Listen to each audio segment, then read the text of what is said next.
Bienvenidos a Relatos de Medianoche. Están a punto de cruzar el umbral hacia lo desconocido, un lugar donde el terror cobra vida y puede seguirte hasta lo más profundo de tus sueños. Si este video es de tu agrado, te invito a apoyarme con un like y a suscribirte al canal. Es totalmente gratis y me ayudas a seguir mejorando para traerles más contenido escalofriante. Sin más que decir, comencemos. En muchos pueblos de México y Centroamérica se habla de la chorca, una bruja que puede transformarse en lechuza o en otras aves nocturnas. Según la creencia popular, estas criaturas se alimentan de la sangre de los recién nacidos mientras duermen, bajando un hilo desde el techo hasta el ombligo del bebé para chupar su energía vital. Los ancianos dicen que solo se puede destruir a una chorca, hiriendo al animal mientras está transformado, pues la herida aparecerá en su forma humana al amanecer. Esta es la historia de Mateo, un hombre que vivió esta experiencia y nunca pudo olvidarla. Mateo vivía con su esposa Magdalena en una casa pequeña, lejos del pueblo, casi en las faldas del monte.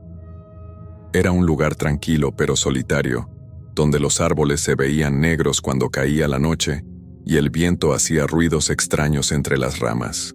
Magdalena estaba esperando su primer hijo. Ya tenía varios meses de embarazo y su vientre era grande y redondo. Mateo trabajaba todos los días en el campo para preparar todo lo necesario para cuando llegara el bebé. Estaba emocionado pero también nervioso, como cualquier hombre que está por ser padre por primera vez. A unos cientos de metros de su casa, casi escondida entre los árboles, había una cabaña vieja. Ahí vivía una mujer sola. Nadie del pueblo iba a visitarla. Algunos decían que estaba mal de la cabeza. Otros, los más viejos, bajaban la voz cuando hablaban de ella y comentaban cosas que Mateo no terminaba de creer. Decían que era una chorca, una bruja que por las noches se convertía en lechuza para buscar casas donde hubiera recién nacidos. Contaban que bajaba un hilo desde el techo, directo al ombligo del bebé, y así le chupaba la sangre poco a poco, hasta dejarlo débil o incluso sin vida. Mateo se reía cuando escuchaba esas historias. Él era un hombre práctico, que creía en lo que podía ver y tocar. Para él, esas eran solo supersticiones de gente mayor que no tenía nada mejor que hacer. Un día, Mateo estaba trabajando bajo el sol fuerte. Había caminado mucho y sentía la garganta seca como papel. No había traído agua consigo y la sed comenzaba a molestarle. Miró hacia todos lados y lo único cercano era la cabaña de aquella mujer. Dudó un momento, pero la sed pudo más. Se acercó a la puerta y tocó con los nudillos. La puerta se abrió lentamente.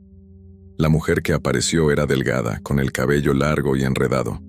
Pero lo que más le llamó la atención a Mateo fueron sus ojos. No parpadeaba normalmente. Su mirada era fija, como si estuviera viendo algo que no estaba ahí. Algo en ella no se sentía natural. «Buenos días, señora. Disculpe la molestia. Vengo del campo y tengo mucha sed. ¿Me podría regalar un poco de agua?» La mujer no dijo nada al principio.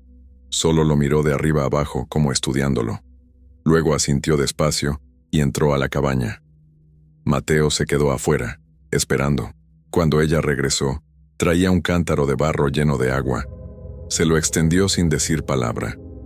Mateo lo tomó, le agradeció con un gesto, y estaba a punto de llevárselo a la boca cuando escuchó un ladrido fuerte. Era su perro. Había venido corriendo desde la casa y ahora estaba frente a él, gruñendo con los dientes al descubierto. No le ladraba a la mujer, le ladraba al cántaro. Se movía inquieto, intentando meterse entre Mateo y el agua. Mateo frunció el ceño. Su perro nunca se comportaba así. Era un animal tranquilo y obediente, pero en ese momento parecía desesperado por alejarlo de ahí. Algo no estaba bien. Mateo miró el agua. Se veía normal, clara, sin nada raro, pero el instinto le decía que hiciera caso. Bajó el cántaro sin beber, se lo devolvió a la mujer y dijo: «Gracias, señora. Mejor me voy ya». La mujer tomó el cántaro en silencio. No mostró enojo ni sorpresa, solo esa misma mirada vacía.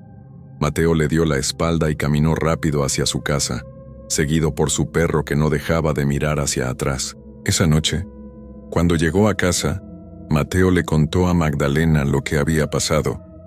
Ella se puso pálida. No debiste ir ahí, Mateo. Ya sabes lo que dicen de esa mujer. Son cuentos, Magdalena, solo cuentos. Pero en el fondo, algo había cambiado. Mateo no podía sacarse de la cabeza esa mirada. Y tampoco podía olvidar cómo su perro había reaccionado. Pasaron los días.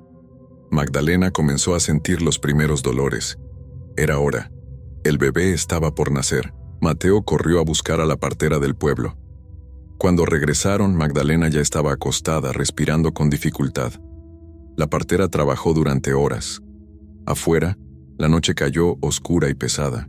Finalmente, después de mucho sufrimiento, se escuchó el llanto del bebé. Era un niño, pequeño, pero sano.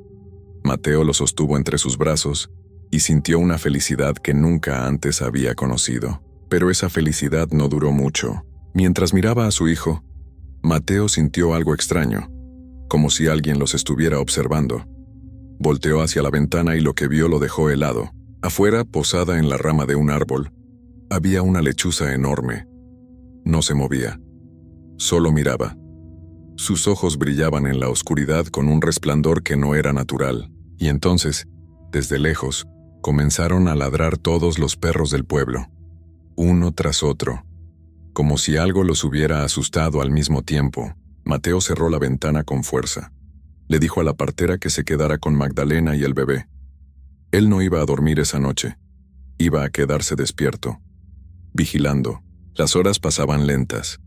Mateo estaba sentado en una silla junto a la cuna del bebé, con los ojos bien abiertos. La partera se había ido hace rato. Magdalena dormía exhausta después del parto.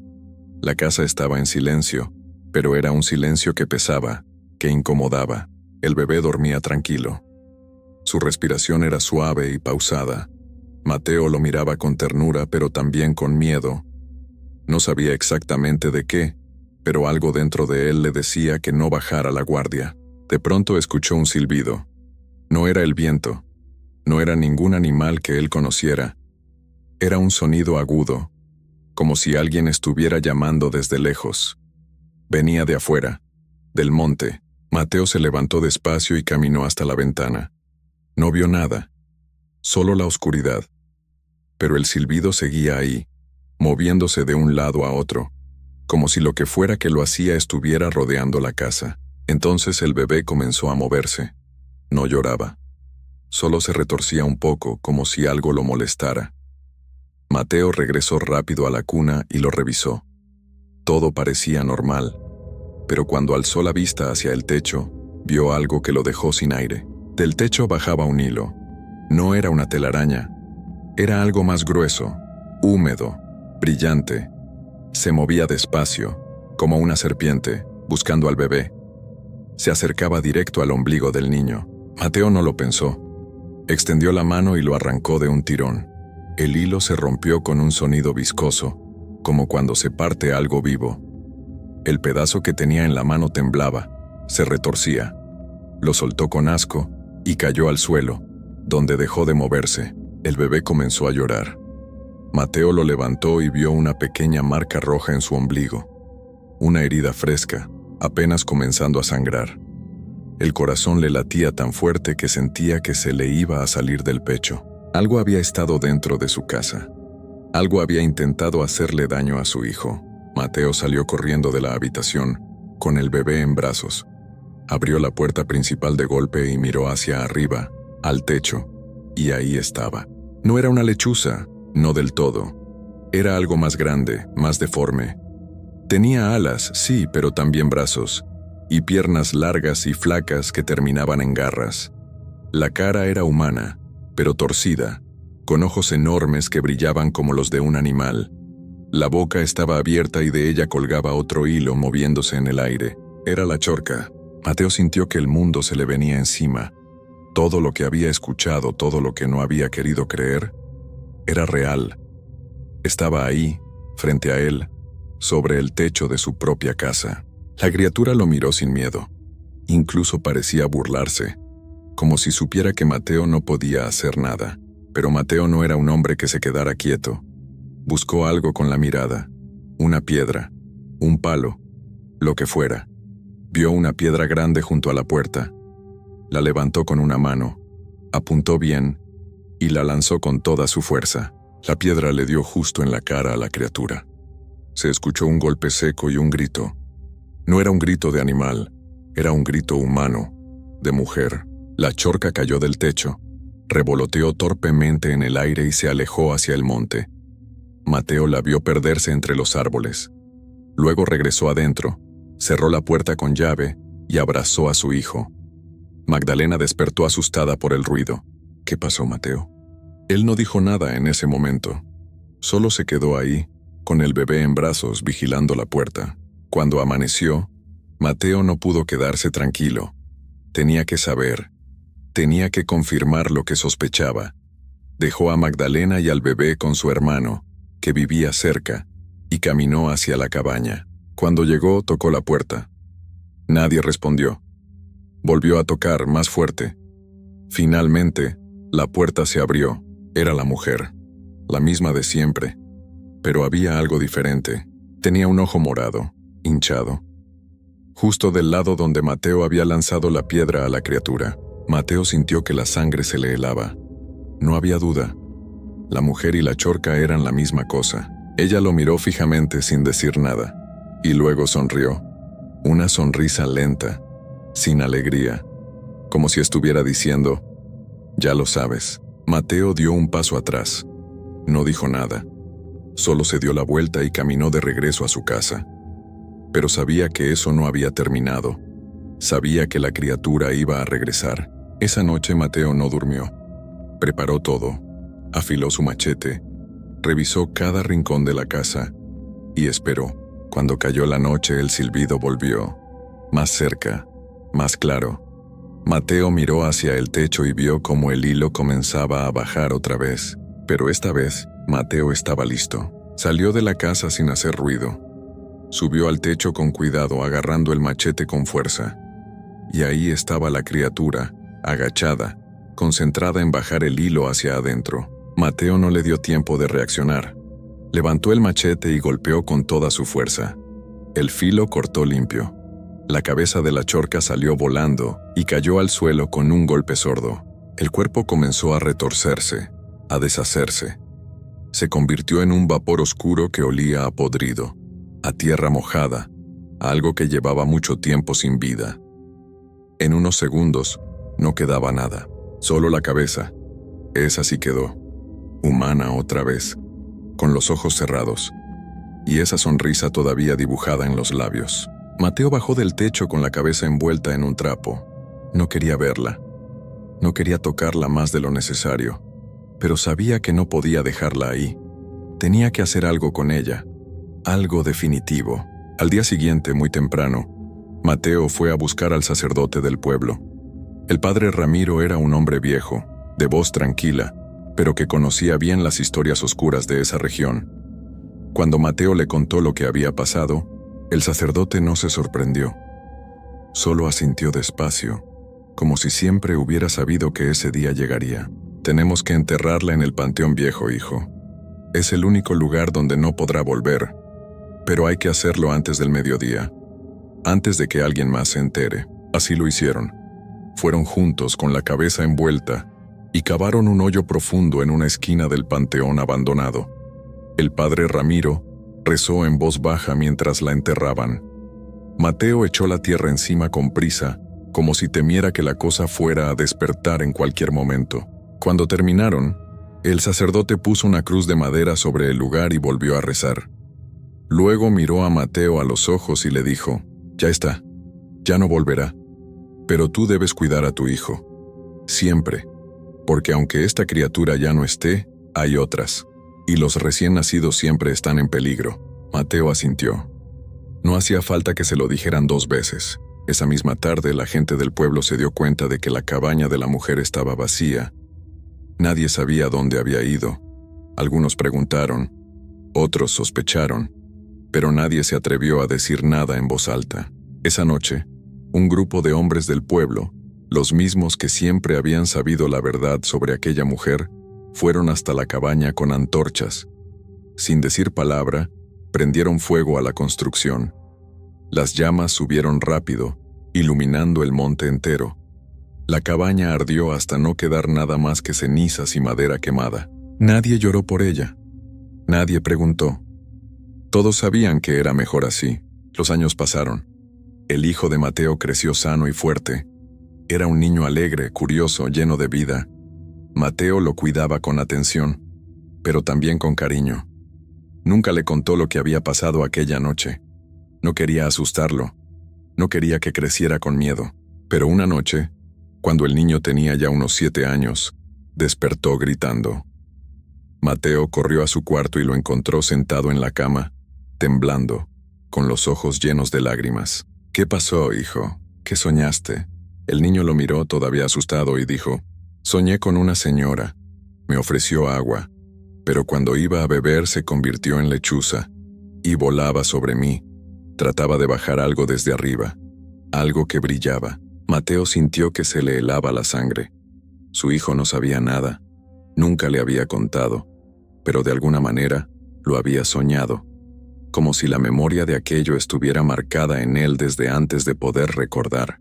Mateo no dijo nada, solo abrazó a su hijo y lo apretó fuerte contra su pecho.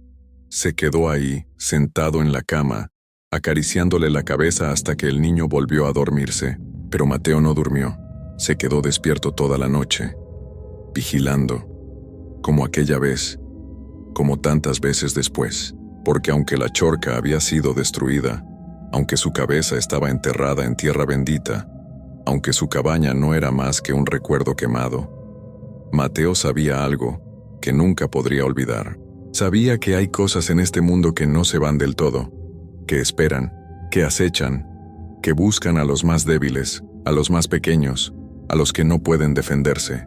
Y sabía que mientras hubiera un recién nacido cerca, mientras hubiera niños durmiendo en la oscuridad, nunca se podía bajar la guardia. Nunca, porque el mal no descansa, y los que protegen a los suyos tampoco pueden hacerlo. Así termina la historia de Mateo, un hombre que enfrentó lo imposible y vivió para contarlo, un hombre que aprendió que las leyendas no siempre son mentiras, y que a veces lo más aterrador no es lo que no existe, sino lo que sí existe, y nunca deja de acechar. En las tierras alejadas del estado de Hidalgo, existe una creencia que ha pasado de generación en generación. Los ancianos del lugar hablan con temor sobre mujeres que practican artes oscuras y que, bajo el manto de la noche, se transforman en criaturas aterradoras. Estas entidades buscan lo más puro e inocente, los bebés recién nacidos. Las señales de su presencia son inconfundibles: bolas de fuego que cruzan el cielo nocturno, aves negras enormes con ojos rojizos y un frío que cala hasta los huesos. Esta no es una simple historia para asustar, es una advertencia que muchos aseguran haber vivido en carne propia. En los cerros del estado de Hidalgo, donde las casas están tan separadas que apenas se ven unas de otras, la gente vive con una tensión que nunca se menciona en voz alta durante el día, pero cuando cae la noche, las familias cierran bien sus puertas y ventanas, y las madres revisan una y otra vez las cunas de sus pequeños. Pascual conoce bien estas tierras. Es un hombre de campo, curtido por el sol y el trabajo duro, que ha vivido toda su vida entre esos cerros áridos. Durante el día, todo parece normal. Las personas se dedican a sus labores, cuidan sus animales, trabajan la tierra. Pero hay algo que todos saben y que nadie dice abiertamente. Hay mujeres en el pueblo que no son lo que parecen. Estas mujeres caminan entre todos como cualquier persona común. Saludan en el mercado, asisten a las fiestas del pueblo, comparten el pan. Pero cuando la oscuridad llega y las estrellas comienzan a brillar, algo en ellas cambia. Pascual lo sabe porque lo vio de niño, y porque su hermana casi pierde a su hija por culpa de una de ellas. Todo comenzó hace años, cuando su hermana Rosa acababa de tener a su primera bebé. La pequeña era hermosa, con ojos grandes y llanto suave. Rosa estaba feliz, aunque cansada por las noches sin dormir. El rancho donde vivían estaba lejos del pueblo, rodeado de tierra seca y silencio. Una noche, Rosa se despertó con una sensación extraña. El aire se sentía pesado, como si algo invisible estuviera presionando contra las paredes de la casa. Hacía un frío que no era natural, un frío que parecía venir de otro lugar. Los perros del rancho aullaban con desesperación, jalando sus cadenas, tratando de escapar de algo que solo ellos podían sentir. Rosa se levantó de la cama con el corazón latiéndole rápido. Caminó hacia la habitación donde dormía su bebé. La puerta estaba entreabierta, aunque ella recordaba haberla cerrado. Una corriente de aire frío salía de ahí, tan intensa que le dolían los huesos. Cuando entró, lo que vio la paralizó por un instante que pareció eterno. Sobre la cuna de su hija había una sombra. No era una sombra normal, de las que proyecta la luz de la luna. Era una forma oscura, densa, que se inclinaba sobre la bebé como si estuviera mirándola. La pequeña no lloraba.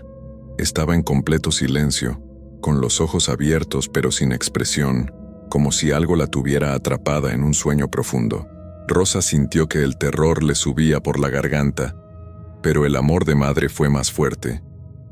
Gritó con todas sus fuerzas, un grito que salió desde lo más profundo de su ser, y la sombra retrocedió. Retrocedió como si ese grito la hubiera lastimado.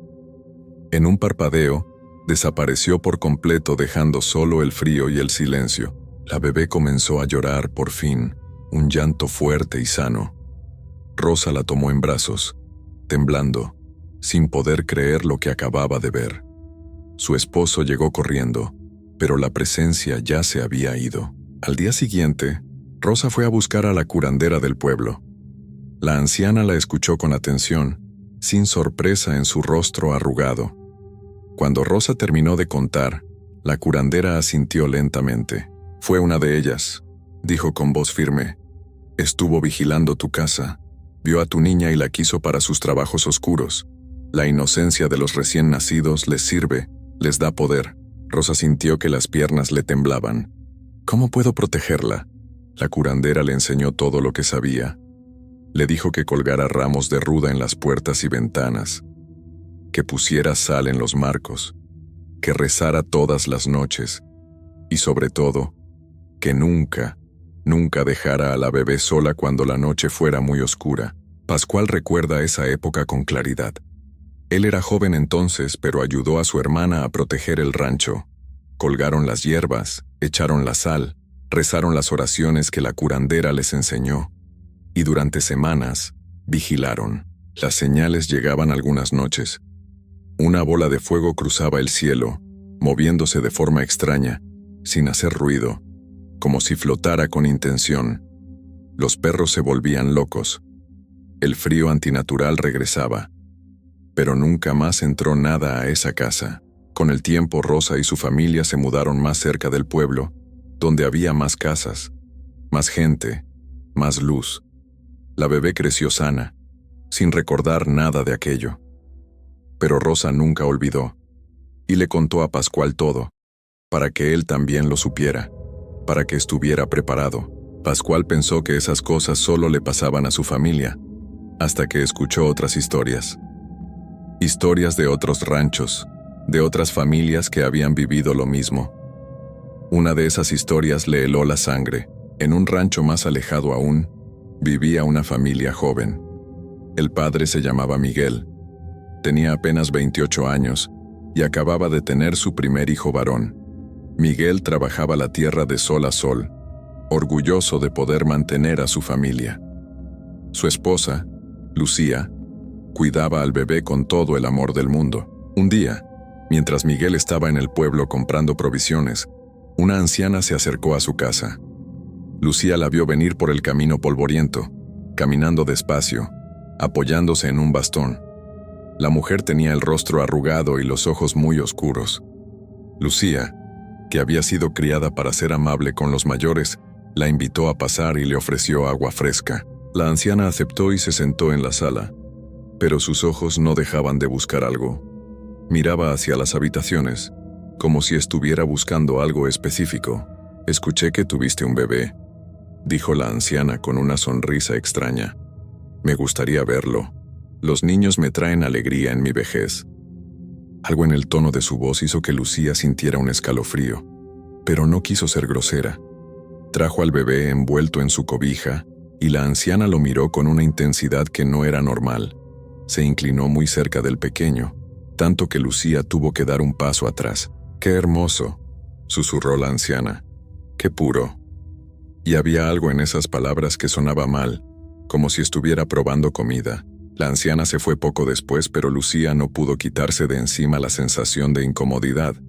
Cuando Miguel regresó, ella le contó de la visita, y él frunció el ceño.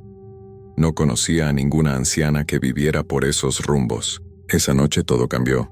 Los ruidos comenzaron al caer la oscuridad. Rasguños en las paredes exteriores de la casa. Pasos sobre el techo de lámina. Los animales enloquecieron. Las gallinas cacareaban sin parar. Las cabras brincaban contra el corral. Y el frío llegó.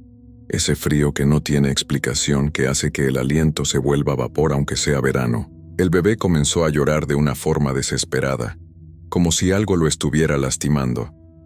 Lucía lo tomó en brazos, pero el niño no se calmaba. Sus ojitos miraban hacia la ventana, hacia algo que ella no podía ver. Miguel se levantó y fue hacia la ventana. Lo que vio lo dejó sin aliento. Afuera, posada sobre el techo del granero, había una criatura enorme. Parecía un ave, pero era del tamaño de una persona adulta. Sus alas negras estaban extendidas, cubiertas de plumas que parecían absorber la luz de las estrellas. Pero lo peor eran sus ojos, 2 círculos brillantes, rojos como brasas, que miraban directamente hacia la ventana, hacia el bebé en brazos de Lucía. Miguel sintió que el corazón se le iba a salir del pecho. Cerró las cortinas de golpe, pero sabía que eso no iba a detener nada. La criatura comenzó a moverse sobre el techo, caminando en círculos, haciendo un sonido que no era de ningún animal conocido. Era un sonido entre silbido y gemido que hacía doler los oídos. «Tenemos que irnos», dijo Miguel con voz temblorosa. Ahora, no se detuvieron a empacar. Tomaron al bebé unas cobijas y salieron corriendo hacia la camioneta. El motor tardó una eternidad en encender, y durante esos segundos interminables, Miguel podía sentir la presencia de la criatura acercándose. Por fin el motor arrancó. Miguel pisó el acelerador a fondo, levantando una nube de polvo detrás de ellos. El camino de tierra era oscuro, sin más luz que la de los faros delanteros. Lucía volteaba hacia atrás cada pocos segundos, con el bebé apretado contra su pecho, y entonces lo vio. La criatura lo seguía, volaba bajo, casi a la altura de la camioneta, siguiéndolos por el cielo nocturno. Sus alas se extendían inmensas, cortando el aire sin hacer ruido. Los ojos rojos nunca dejaban de mirar hacia el interior del vehículo, hacia el bebé. «¡Va detrás de nosotros!», gritó Lucía con voz quebrada por el pánico. Miguel conducía tan rápido como podía, pero sabía que no podían huir para siempre. El pueblo más cercano estaba a kilómetros de distancia, y la criatura no parecía cansarse. Entonces recordó algo, una historia vieja que su abuelo le había contado cuando era niño. Algo que casi había olvidado porque le parecía demasiado extraño para ser cierto. Pero en ese momento, con esa cosa persiguiéndolos en la noche, cualquier cosa valía la pena intentar. «Si gritas el nombre de una de ellas», había dicho su abuelo, «pierden su poder, pero tiene que ser su nombre verdadero». El problema era que Miguel no sabía el nombre, pero su abuelo también le había dicho que a veces, con pura suerte, podías adivinarlo, que había ciertos nombres que eran comunes entre ellas. Así que Miguel comenzó a gritar nombres hacia la oscuridad, nombres de mujer, nombres viejos, nombres que había escuchado en el pueblo: María, Juana, Rosa, Teresa. Nada pasaba. La criatura seguía ahí, volando junto a ellos. Petra, Carmen, Luz, Esperanza. Lucía lo miraba sin entender, pensando que su esposo había perdido la razón, pero seguía abrazando al bebé, rezando en silencio. «¡Socorro, consuelo, refugio!». De pronto, la criatura emitió un chillido agudo tan fuerte que hizo vibrar los vidrios de la camioneta. Se sacudió en el aire, como si algo le hubiera dado un golpe invisible. Miguel sintió un rayo de esperanza. Uno de esos nombres había funcionado, pero no sabía cuál. «Refugio, refugio, refugio», gritó una y otra vez con todas sus fuerzas. La criatura comenzó a caer. Sus alas dejaron de moverse con fuerza. Sus ojos rojos parpadearon. Chilló una vez más, con furia y dolor, antes de desviarse del camino y perderse en la oscuridad de los cerros. Miguel no dejó de conducir hasta que llegaron a la casa de los abuelos de Lucía, en el pueblo. La casa estaba protegida, con años de oraciones y hierbas benditas. Ahí pasaron la noche, sin dormir, con el bebé entre ambos. Al amanecer, cuando el sol por fin iluminó la tierra, supieron que estaban a salvo. Pero también supieron que nunca podrían regresar a ese rancho. Miguel y Lucía se mudaron lejos, a una ciudad donde hay más gente, más luz, más ruido. Pero nunca olvidaron esa noche, y le contaron la historia a Pascual años después, cuando se encontraron en una visita al pueblo. Pascual escuchó con atención, sin sorpresa. Había escuchado demasiadas historias similares como para dudar. Sabía que esas cosas eran reales en los cerros de Hidalgo, que había mujeres que caminaban entre la gente durante el día, pero que por la noche se convertían en algo diferente, algo antiguo, algo oscuro. Ahora Pascual es un hombre mayor. Sus cabellos están grises y su espalda está encorvada por los años de trabajo. Pero cuando los jóvenes del pueblo le piden que les cuente historias, él siempre termina con la misma advertencia. Las que practican lo oscuro siguen aquí, dice con voz firme. Caminan entre nosotros, compran en el mercado, saludan en la calle. Pero cuando la noche es oscura, cuando el frío no se siente normal, cuando los perros aúllan sin razón, ustedes tienen que estar preparados. Cierren bien sus puertas, pongan ruda y sal, recen sus oraciones, y si tienen niños pequeños nunca los dejen solos cuando la oscuridad es profunda. Porque en los cerros de Hidalgo lo antiguo nunca se fue. Sigue ahí esperando, observando, y cuando encuentra lo que busca, no se detiene fácilmente. Las historias continúan. Cada tanto alguien ve una bola de fuego cruzando el cielo nocturno, o un ave enorme posada en un árbol seco, con ojos que brillan en la oscuridad. Y las familias se preparan, se protegen, y esperan a que llegue el amanecer. Porque mientras haya noche en los cerros, mientras haya oscuridad en los rincones alejados, ellas seguirán ahí, buscando, cazando, esperando el momento perfecto para acercarse, y lo único que puede detenerlas es la luz del día, la fe de las personas, y el amor protector de quienes cuidan a los pequeños. Esa es la verdad de los cerros de Hidalgo. Una verdad que se cuenta en susurros, que se transmite de generación en generación, no como un cuento para asustar, sino como una advertencia real, porque algunas leyendas no son solo historias. Algunas son recuerdos de cosas que realmente sucedieron y que pueden volver a suceder.